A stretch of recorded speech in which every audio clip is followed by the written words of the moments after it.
আসসালামু আলাইকুম। এখন দেখবেন সংবাদ শিরোনাম। হাসপাতালে খালেদা জিয়ার শারীরিক অবস্থার খোঁজ খবর নিলেন প্রধান উপদেষ্টা। চিকিৎসা শুরু করেছেন যুক্তরাজ্য থেকে আসা ডাক্তার রিচার্ড বিলি। গর্ব করার মতো ঐতিহাসিক নির্বাচন হবে ফেব্রুয়ারিতে, বললেন প্রধান উপদেষ্টা। নিরাপত্তা ও দুর্যোগ মোকাবেলায় সশস্ত্র বাহিনীর প্রশংসা। জুলাই আন্দোলনে ইন্টারনেট বন্ধ করে হত্যাযজ্ঞে সহায়তার অভিযোগ।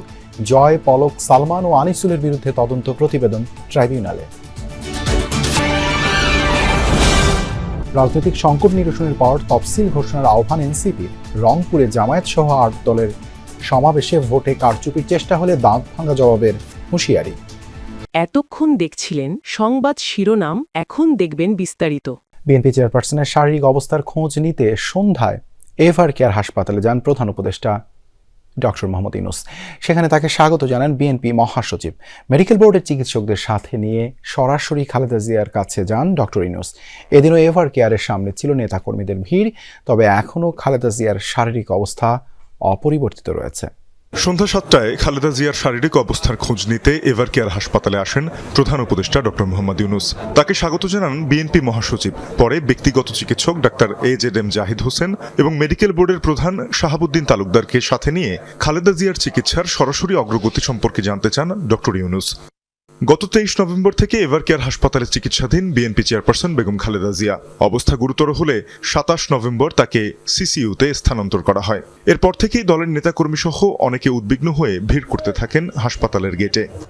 দোয়া করতেছি, জায়গা জায়গায় মসজিদে করতেছি দোয়া, নিজের বাড়িতে করতেছি দোয়া। ওনারে খুব দরকার, ওনার সুস্থ দরকার। প্রত্যেকটা দল যাকে মানে আমাদের দেশনেত্রী বেগম খালেদা জিয়ার এখন আমরা চাই আরো দীর্ঘ সময় আমাদের মাঝে থাকুক এবং দেশকে নেতৃত্ব দেব। আমরা নেত্রী পাবো বা নেতা পাবো, কিন্তু এই নেত্রী আমরা পাবো। আসলে কি বিকল্প বলতে কিছু থাকে? ম্যাডামের বিকল্প কি আসলে কাউকে পাওয়া যাবে?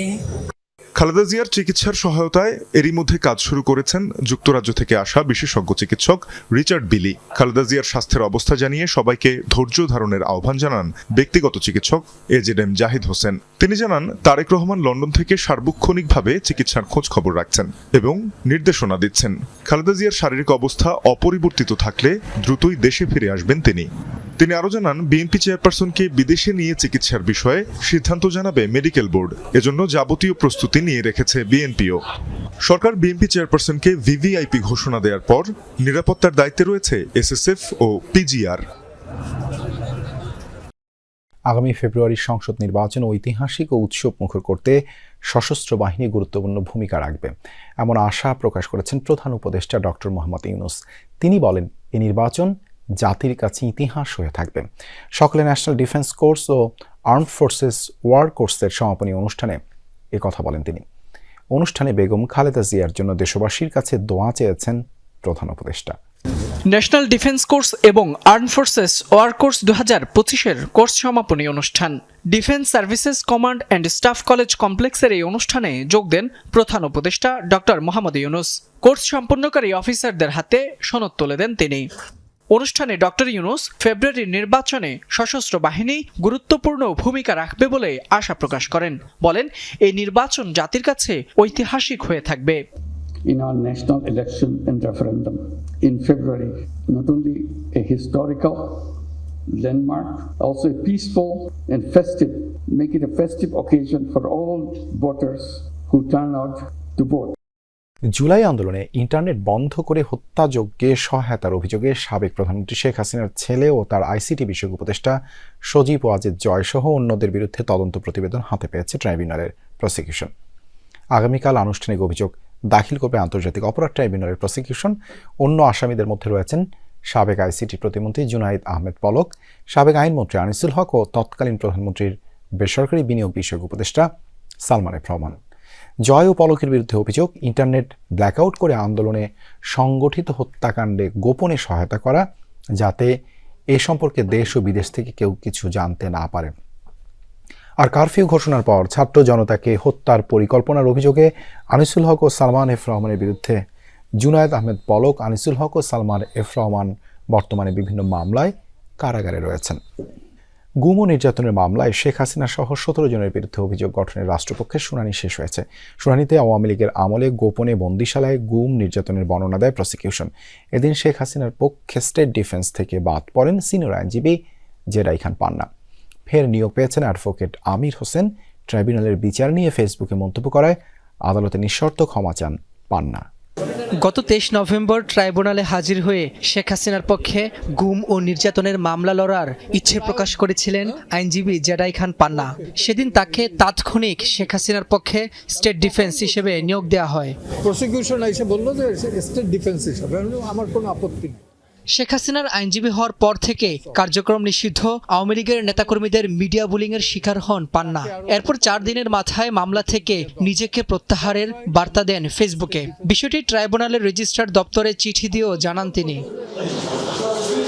তবে বুধবার জেরাই খান পান্নার এমন কর্মকাণ্ডে ক্ষোভ প্রকাশ করেন ট্রাইব্যুনাল। তাৎক্ষণিক তলব করেন তাকে। তলবের 10 খালেদা জিয়া অসুস্থ, তাছাড়া দেশে চলমান রাজনৈতিক সংকটও আছে। রাজনীতিতে স্থিতিশীলতা আসার পরই তফসিল ঘোষণার দাবি জানিয়েছে এনসিপি। বিকেলে রাজধানীর আগারগাঁওয়ে নির্বাচন ভবনে সিইসির সাথে সাক্ষাৎ শেষে কথা বলেন এনসিপির আহ্বায়ক নাহিদ ইসলাম ও মুখ্য সমন্বয়ক নাসির উদ্দিন পাটোয়ারি। শাপলাকলি প্রতীকে ইসির নিবন্ধন সার্টিফিকেট গ্রহণ করেছে এনসিপি। এ সময় ইসির সাথে সংস্কার প্রস্তাবনা নিয়ে আলোচনা করা হয়। আদালতকে ব্যবহার করে এখন এই সংস্কার প্রস্তাবনা বাতিলের চেষ্টা করা হচ্ছে বলেও অভিযোগ করেন তিনি। বলেন, হলফনামায় প্রার্থীর তথ্য সঠিকভাবে যাচাই বাছাই করার জন্য ইসিকে বলা হয়েছে। অর্থ ব্যয়ের বিষয়ে ইসিকে কঠোর অবস্থান নেয়ার আহ্বান জানানো হয়। এছাড়া যারা নির্বাচনে কালো টাকা ছড়াবে তাদের বিরুদ্ধে ব্যবস্থা নিতে হবে। গণভোটের প্রশ্ন সম্পর্কে নাহিদ ইসলাম বলেন, এ বিষয়ে সঠিকভাবে প্রচার চালাতে হবে, অন্যথায় জনগণের কাছে তথ্য পৌঁছাবে না। ভোটের সময় অপতথ্য রোধে ইসিকে বিশেষ ব্যবস্থা নেয়ার আহ্বান জানান নাহিদ ইসলাম।